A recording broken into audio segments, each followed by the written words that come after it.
ध्रुव जी के वंश के चरित्र वर्णन करते हैं निमिषारण्य तीर्थ में सूत जी महाराज सौनक आदि 88,000 ऋषियों को विष्णु पुराण के आगे की कथा बताने लगे। इसी ध्रुव के वंश में एक अंग नाम करके राजा हुए, ध्रुव जी के वंश में, जो बड़े धर्मात्मा राजा थे, प्रजापालक थे। अपने प्रजाओं को बेटा बेटी के समान पालन करते थे, अपने ही संतान के समान पालन करते थे। महाराज अंग के राज्य में सभी सुखी थे।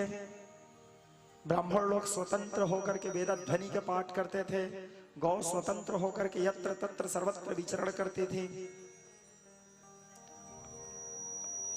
और धर्म के जितने भी लक्षण शास्त्र में बताए गए हैं वो सारे लक्षण महाराज अंग के जीवन में या उसके राज्य में था। अंग के जीवन में भी लेकिन एक दुख था। मैं अपने कथा के दरम्यान में बताते रहता हूं आपको, पूरे रूप से सुखी तो इस दुनिया में कोई नहीं है। सबको कुछ किसी न किसी चीज का दुख है, सबको किसी न किसी चीज का दुख है। तन मन सुखिया कोई न देखा, जो देखा सो दुखियारे। शुक्राचार्य जन्म के दुखिया, माया गर्भ न त्यागी रे। हाट दुखी और बाट दुखी, रंग दुखी धन रीता रे। कहे कबीर सुनो भाई साधु, राम भजा सो जीता रे। दुख तो सबको है, कोई अपने पत्नी से दुखी, कोई अपने पति से दुखी, कोई पुत्र से दुखी, कोई परिवार से दुखी, कोई समाज से दुखी, कोई शारीरिक रोगों से दुखी। किसी के पास पैसा नहीं है तो दुख, किसी के पास ज्यादा पैसा है तो दुख। अर्थात दुख, ये धरती जो है, ये पृथ्वी जो है, दुखों को प्रसव करने वाली भूमि है। आपके जीवन से एक दुख नहीं जाए रहेगी कि दूसरा पहाड़ के समान दुख आपके जीवन में फिर आएगा, वो निरंतर चलते रहेगा। तो महाराज अंग बड़े धर्मात्मा थे, लेकिन उनके जीवन में भी एक दुख यह था कि उनके यहाँ कोई संतान नहीं थे। कल मैंने आप लोगों को बताया था संतान नहीं होना बहुत बड़ा दुख है संसार। अब तो खैर ये थोड़ा सभ्यता के चलते लोगों में थोड़ा सुधार आया है, लेकिन पहले के जमाना, आज से 25 साल 30 साल पीछे यदि आप जाओगे तो जिसके संतान नहीं होते थे उनको इतना ताना मारते थे, कटाक्ष करते थे, उनके मुंह देखना पसंद नहीं करते थे। क्या उसका गलती है संतान नहीं हो रहा है? वो तो उसका भाग्य है, प्रारब्ध है, भगवान उसको नहीं दिए तो उसका क्या दोष है। लेकिन बांझ का मुंह देखना पाप माना जाता था, बांझ से बात करना पाप माना जाता था, उसके छांव पड़ जाता था तो लोग दुखी हो जाते थे। अब धीरे धीरे खैर ये सुधार हुआ है इसमें। तो संतान नहीं होना बहुत बड़ा दुख है। अपुत्रस्य, और शास्त्रों में भी कहा है अपुत्रस्य गतिर्नास्ति, बिना पुत्र के गति प्राप्ति नहीं होता। तो महाराज अंग बड़े दुखी हो गए, अपने कुल गुरु के शरण में गए, अपने गुरु जी के शरण में गए, और अपने गुरु जी के शरण में जाकर के अपने गुरु जी से निवेदन किए, प्रार्थना किए गुरु महाराज वशिष्ठ से कि हे गुरुदेव, कुछ कृपा करके मेरे यहाँ संतान जन्म दे दो। उनके गुरु जी उनको समझाया, देखो जो भाग्य में नहीं है उसको जबरदस्ती पाना उचित नहीं है। लेकिन फिर भी हट किए।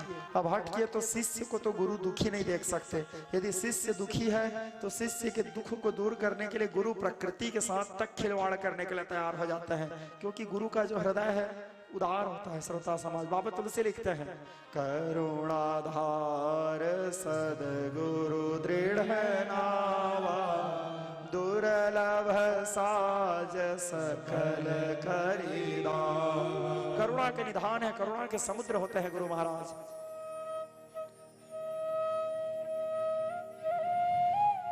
पुयोडास नाम करके यज्ञ करवाए। कौन?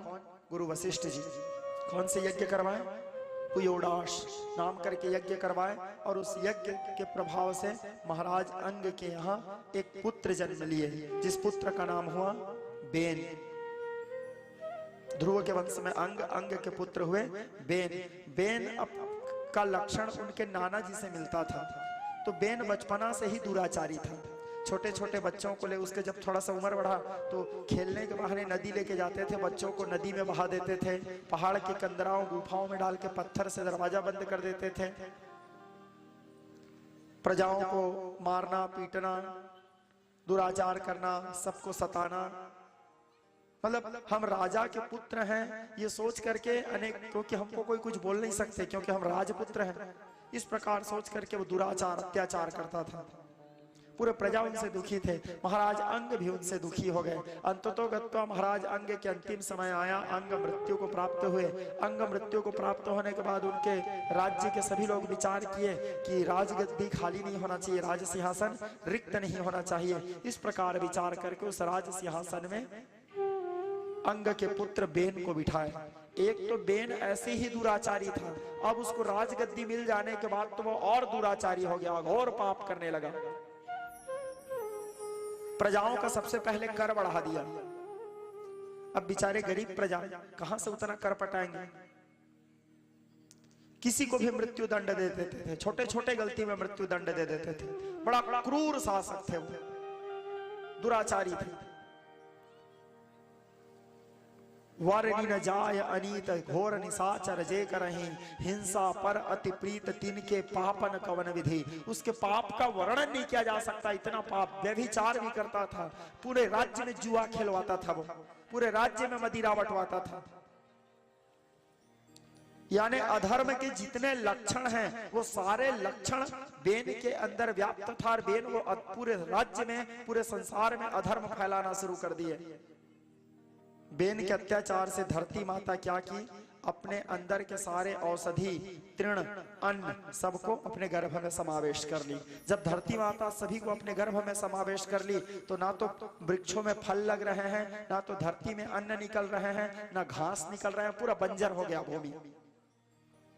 अब जब पूरा धरती बंजर हो गया उसके अत्याचार से, धरती माँ के कोप से, तो सब लोग भूख मरने लगे। ब्राह्मण लोग देखे कि ये पापी के कारण सब पूरे संसार को कष्ट हो रहा है। और नीति कहता है श्रोता समाज, विष्णुगुप्त कौटिल्य अपने चाणक्य नीति में कहते हैं, तजेत एकम कुलस्यार्थे ग्रामस्यार्थे कुलम तजेत, ग्राम जनपदस्यार्थे आत्मानाम सकलम तजेत। राजनीति कहता है ये, क्या कहता है, तजेत एकम कुलस्यार्थे। यदि एक व्यक्ति को त्यागने से एक परिवार को सुख मिलता है तो उस एक व्यक्ति का त्याग कर देना चाहिए, क्योंकि उस एक व्यक्ति के कारण पूरा परिवार बदनाम हो रहा है। एक व्यक्ति को मिटाने से यदि एक परिवार को सुख मिल रहा है तो एक परिवार के सुख के लिए उस एक व्यक्ति को मिटा देना चाहिए, त्याग देना चाहिए। और यदि एक परिवार को मिटा देने से एक गांव को सुख मिल रहा है तो एक परिवार को मिटा देना चाहिए, कम से कम पूरा गांव तो सुखी रहेगा। ग्राम जनपदस्यार्थ है, यदि एक ग्राम का त्याग कर देने से, एक ग्राम को मिटा देने से एक जनपद को सुख मिल रहा है तो उस एक ग्राम नहीं सही, यदि एक राज्य को मिटा देने से पूरे देश को सुख मिल रहा है तो एक राज्य को मिटा देना चाहिए, एक राज्य का त्याग कर देना चाहिए। और आखिरी में विष्णुगुप्त कौटिल्य कहते हैं, आत्मानाम सकलम तजेत। सबको त्याग देने में यदि स्वयं को सुख मिल रहा है तो सबका त्याग कर देना चाहिए, आत्मानाम शकलम तजेत। तो यहाँ पर बात कौन सा आ रहा है, तजेत एकम कुलस्यार्थ है। इस दुराचारी बेन को मार देना उचित है। इस प्रकार विचार करके ब्राह्मण लोग यज्ञ में बैठे। मैंने कल के कथा में भी आपको कहा था, इंद्र कुलिस ममसूल कराला, काल दंड हरिचक्र कराला, जो इनके मारे नहीं मरई, विप्रद्रोह पातक सो जरई। ब्राह्मण लोग क्रोध किए, क्रोध में आकर के यज्ञ आरंभ करते हैं, मारण मंत्र का प्रयोग करने लगे। मारण मंत्र के प्रयोग करते हुए हुंकार ध्वनि के उच्चारण किए और हुंकार ध्वनि के द्वारा बेन नामक उस दुराचारी राजा को मार दिए। मंत्र शक्ति बहुत कठिन चीज होता है श्रोता समाज, और मंत्र आज भी काम करता है। बस मंत्र को साधने वाला व्यक्ति होना चाहिए, सिद्ध करने वाला व्यक्ति होना चाहिए। ऐसे नहीं कि आप बाजार से पुस्तक ले लिए, वहां मारण मंत्र लिखा है तो उसको पढ़ के किसी को मार दूंगा सोचोगे तो नहीं मरेंगे। तंत्र विद्या में 6 प्रकार के कर्म बताए गए हैं। थोड़ा तंत्र शास्त्र की चर्चा करता हूं। 6 प्रकार के कर्म हैं तंत्र विद्या में। कौन कौन से? मारण, मोहन, स्तंभन, उच्चाटन, विद्वेषण, सम्मोहन, वशीकरण। तो यहाँ ब्राह्मण लोग बेन, लेकिन इन सभी मंत्रों का प्रयोग केवल और केवल मात्र आपातकालीन स्थिति में ही करना चाहिए, या केवल और केवल परोपकार के लिए ही करना चाहिए। व्यक्तिगत स्वार्थ निहित स्वार्थ अपने लाभ के लिए इस भगवान के द्वारा दिए गए कृपा का दुरुपयोग नहीं करना चाहिए। हाँ, यदि आप देख रहे हो कि मेरे इस क्रिया के करने से पूरे संसार को सुख मिल रहा है, संसार को लाभ मिल रहा है, बहुजन हिताय बहुजन सुखाय, सर्वजन हिताय सर्वजन सुखाय, सारे संसार के सुख के लिए यदि आपको अपने तंत्र और मंत्रों का प्रयोग करना पड़ रहा है, तब उस मंत्रों का प्रयोग करना चाहिए। और मंत्र तो सिद्ध होते हैं श्रोता समाज, मंत्र सिद्ध होता है तब तो अच्छा कोई नाग डसे रहता है, आप लोग देखे होंगे, मंत्र फूकते हैं वो नाग का जहर उतर जाता है। अच्छा बिच्छी डसा है, मंत्र प्रयोग करते हैं, बिच्छी का जहर उतर जाता है, उसको डॉक्टर के पास लेने की भी जरूरत नहीं पड़ता, ये मंत्र प्रभाव। अच्छा भयानक भयावह काला नाग को देखना आप, क्रोध में यदि वो नाग निकलते हुए आ रहा है, आप देखे होंगे कई सपेरा लोग उसको मंत्र प्रहार करते हैं, वो अपने जगह में बंद के रुक जा रहते हैं ना, उस जगह से आगे नहीं बढ़ सकते। मंत्र हमारे शास्त्रों में तो हर चीजों के लिए मंत्र दिया गया है श्रोता समाज, बस बात सिद्ध करने का है, कौन से मंत्र को कैसे सिद्ध करना चाहिए, कैसे सिद्ध होता है वो, कैसे करने से वो मंत्र काम करना शुरू करता है। और सभी चीजों के लिए सबसे पहले योग्यता और पात्रता होना आवश्यक है। आप सिद्ध भी कर लोगे तो भी वो आपको नहीं मिलेगा, सबसे पहले आपके अंदर क्वालिटी होना चाहिए, योग्यता होना चाहिए, पात्रता होना चाहिए। बिना योग्यता और पात्रता के आपको कुछ भी। हमारे गुरुजी जब हम महासमुंद में हमारे गुरु बाबा भागवत कर रहे थे, हम गए थे तो हमको इसी बात पे एक बार शिक्षा दिए थे, बेटा किसी भी विद्या को प्राप्त करने के लिए सबसे पहले योग्यता और पात्रता होना आवश्यक है, क्योंकि बिना योग्यता और पात्रता के संसार में कुछ भी हमको प्राप्त नहीं हो सकता। पहले योग्य बनो, पहले सुपात्र बनो। जिस चीज को आप प्राप्त करना चाह रहे हो उस चीज को प्राप्त करने की योग्यता पहले हमारे अंदर आना चाहिए। अब जैसे आपके अंदर इच्छा हो गया कि मेरे को शिक्षक बनना है, टीचर बनना है, अब टीचर बनने के लिए आप सीधा कोई हमारे बाफना जी के पास आके मेरे को नौकरी लगवा दो बोलने से वो कैसे लगवा देंगे?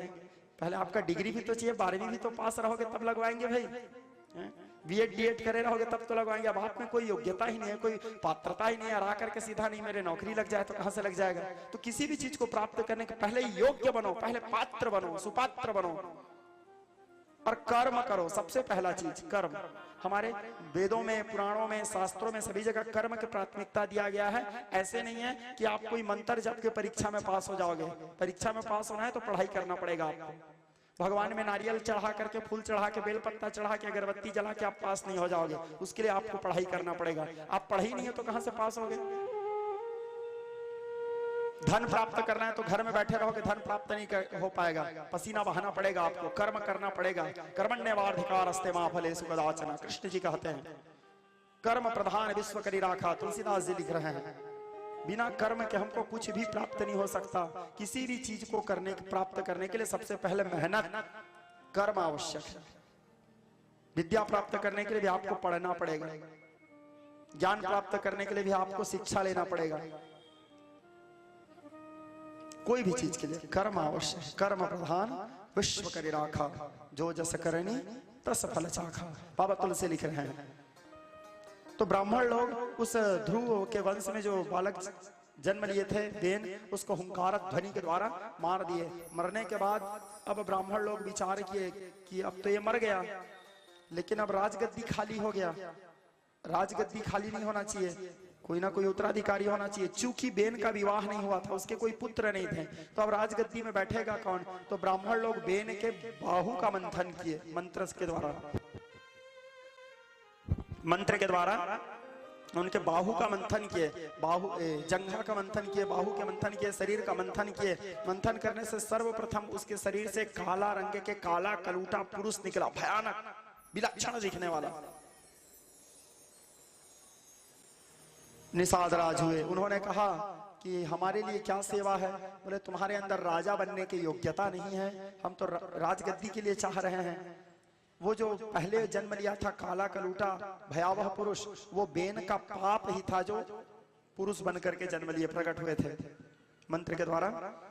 तो उसको बोले तुम जंगल में निवास करो, उसको बंचर बना दिया। उसके बाद फिर उनके शरीर को दोबारा मंथन किए। जब दोबारा उनके शरीर को मंथन किए तब फिर उनके शरीर से पृथु जी का प्रागट्य हुआ, जन्म हुआ, जो भगवान श्री हरि नारायण के 24 अवतारों में से एक अवतार है भगवान पृथु। बोलिए भगवान पृथु की। और साथ में पृथु के एक कन्या भी जन्म ली। एक दोनों जन एक साथ प्रकट हुए। वो साक्षात महालक्ष्मी जी थी। लक्ष्मी और नारायण वहां पर प्रकट हुए, अवतरित हुए, आविर्भूत हुए। उसके बाद उन दोनों का परिणय करवाया गया और राजगद्दी में महाराज पृथु को बिठाए। अब महाराज पृथु राजगद्दी में बैठे, राजकाज संचालन करने लगे। राजगद्दी में बैठते ही महाराज पृथु देखे कि मेरे पूरे राज्य में सब लोग दुखी हैं। मेरे राज्य में सभी लोग दुखी हैं। क्यों दुखी हैं? क्योंकि पृथु के पिता महाराज बेन के अत्याचार, दुराचार, पापाचार के कारण धरती माता अपने अंदर में सारे अन्न, औषधि, तृण, फल मूल, रत्न, खजाना सबको अपने अंदर गर्भ में प्रवेश कर ली थी। चारों ओर धरती बंजर था, अकाल महामारी फैला हुआ था। अब वो सबको फिर से प्राप्त करना है कि राजा का एक कर्तव्य है प्रजा को सुख देना। बाबा तुलसीदास जी रामचरितमानस में लिखते हैं, जासु राज प्रिय प्रजा दुखारे,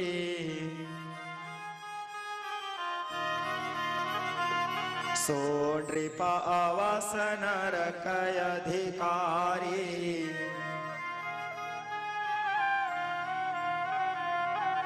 जिस राजा के राज्य में यदि प्रजागण दुखी होते हैं तो वो राजा घोर नरकगामी होता है, नरक में जाकर के निवास करता है। राजा का एक कर्तव्य है कि अपने प्रजाओं को अपने बेटा बेटी के समान पालन करें, उनको सुख दें, स्वयं न खा करके प्रजा को खिलाएं। ये राजा का कर्तव्य है। स्वयं न सो करके प्रजाओं को सोने की व्यवस्था करें ताकि वो राजा के होते हुए चैन से सो सकें। राजा के लिए प्रजा जो होते हैं, प्रजा उनके लिए भगवान होते हैं। उनके संतान, उनके देखभाल करना, उनके सुरक्षा करना, ये सब हमारे सुरक्षा करेंगे, हमारे रक्षा करेंगे, हमारे हर सुख दुख में वो खड़े रहेंगे। यही सोच करके तो हम राजा का निर्णय करते हैं। किसी को इच्छा दे करके, इच्छा से वोट देते हैं, उसको राजा बनाते हैं। और यदि वो राजा बनने के बाद अपने सुख और साधन में ही खोया रहा, प्रजाओं का ध्यान नहीं दे रहा है, तो ऐसे राजा घोर नरक में जाकर के निवास करता है। तुलसीदास जी लिख रहे हैं रामायण में, जासु राज प्रिय प्रजा दुखारी, सो नृपावस नरक अधिकारी। राजा का कर्तव्य है अपने प्रजाओं को सुख प्रदान करना। तो महाराज पृथु, अब वो तो साक्षात नारायण जी हैं, तो पृथु जी भी देख धरती माता को प्रार्थना किए सब निकालने के लिए। धरती माता इग्नोर कर दी उनके बात को, नहीं सुनी। महाराज पृथु क्रोध में आ गए, धनुष बाण उठाए, प्रत्यंचा और धरती के विनाश करने के लिए, समूल धरती के ही नाश करने के लिए मेरे आदेश का पालन नहीं कर रहे हैं। इस प्रकार सोच करके धरती के विनाश करने के लिए अस्त्र छोड़ने ही वाले थे कि धरती माता प्रकट हो गई और प्रकट होकर के क्षमा याचना करने लगी। कहने लगी, हे महाराज, हे प्रभु, मैं जानती हूँ आप साक्षात भगवान श्री हरि नारायण के अवतार हैं। आप चाहो तो मेरा सर्वनाश भी कर सकते हो, लेकिन आप मेरा विनाश न कीजिए प्रभु। मैं आपके पिता महाराज बेन के अत्याचार के कारण सभी औषधि, धन, अन्न सबको अपने गर्भ में छिपा ली थी। अब वो सब अचानक कैसे प्रकट होंगे? वो क्योंकि वो सब तो मेरे पेट में है। यदि उस सब को पुनः प्राप्त करना है तो एक काम कीजिए, आप बछड़ा बनाइए, मैं गौ बन जाती हूँ। गौ बनने के बाद किसी चीज को जिसको जो जो चाहिए वो अपने अनुकूल बछड़ा बना बना करके मेरे गर्भ से जिसको जो चाहिए वो दोहन कर ले। इस प्रकार कह करके माता धरती गौ के रूप धारण करती है। धरती माता के 3 रूप होते हैं, अधिदैविक, अधिभौतिक और भौतिक। कभी धरती माता धरती के रूप में रहती है, कभी धरती माता नारी के रूप लेती है और कभी धरती माता गौ के रूप धारण करती है। गौ के रूप और कब धारण की थी? रामावतार के समय जब प्रार्थना करने गए थे भगवान से, रावण के अत्याचार से दुखी होकर के सारे देवी देवताओं के साथ धरती माता जब प्रार्थना करने गई थी, कहां? क्षीर सागर, ब्रह्मलोक। मानस बाल कांड में छंद आता है, सुर मुनि गंधर्वा मिली करी सरवा गए विरंची के लोका, संग गो तनुधारी भूमि विचारी परम विकल भय शोका। गौ के रूप धारण करके वह गई थी। आज यहाँ पर फिर गौ बनी। गौ बनने के बाद दैत्य लोग क्या किए? भक्त प्रहलाद को बछड़ा बनाए। भक्त प्रहलाद को बछड़ा बना करके दैत्य लोग धरती माता के गर्भ से मदिरा का दोहन किए। अब जिसको जो चाहिए वो वही दोहेगा। देवता लोग देवराज इंद्र को बछड़ा बनाए और अमृत का दोहन किए। ऋषि लोग कश्यप ऋषि को बछड़ा बना करके सभी प्रकार के मंत्रों का दोहन किए। और सिद्ध लोग कपिल मुनि को बछड़ा बना करके सभी प्रकार के सिद्धियों का दोहन किए। अश्वनी कुमार को बछड़ा बना करके अप्सरा लोग सौंदर्य का दोहन किए। सभी लोग अपने अपने अनुकूल सबको बछड़ा बना बना करके अन्न, औषधि, जल, जिसको जो चाहिए था वो धरती माँ के गर्भ से निकाले। फिर सभी पूरा संसार धन धान्य से संपन्न हुआ। काले वसंत प्रजन्यायाः पृथ्वी शिष्यशालिनम देशोऽयं क्षोभरहितो ब्राह्मणः सन्तु निर्भया। पूरे धरती में चारों ओर सुख शांति हरियाली फैला और उस दिन से धरती के पिता कहलाया महाराज पृथु। इसलिए महाराज पृथु को एक और नाम पड़ा इस समय, उनको दुहितावत्सल कहा गया। फिर महाराज पृथु धरती में बड़े सुख और शांति के साथ अकंटक राज्य के बहुत काल तक राजकाज करने के बाद चौथा पनाया वन के मार्ग जाकर के नारायण के चरणाश्रय, क्योंकि नारायण के अंश ही थे, नारायण के चरणाश्रय का ध्यान करते हुए नारायण में विलीन हो गए। इस प्रकार अंग बेन और पृथु के चरित्र को विष्णु पुराण में श्री सूत जी महाराज सौनक आदि 88,000 ऋषियों को सुनाए। श्री सूत जी महाराज कहते हैं, ऋषियों जो व्यक्ति महाराज पृथु के इस पावन चरित्र को ध्यान से और श्रद्धा के साथ श्रवण करते हैं वह व्यक्ति इस लोक में सुख भोग करके अंत में वैकुंठ लोक को प्राप्त करते हैं।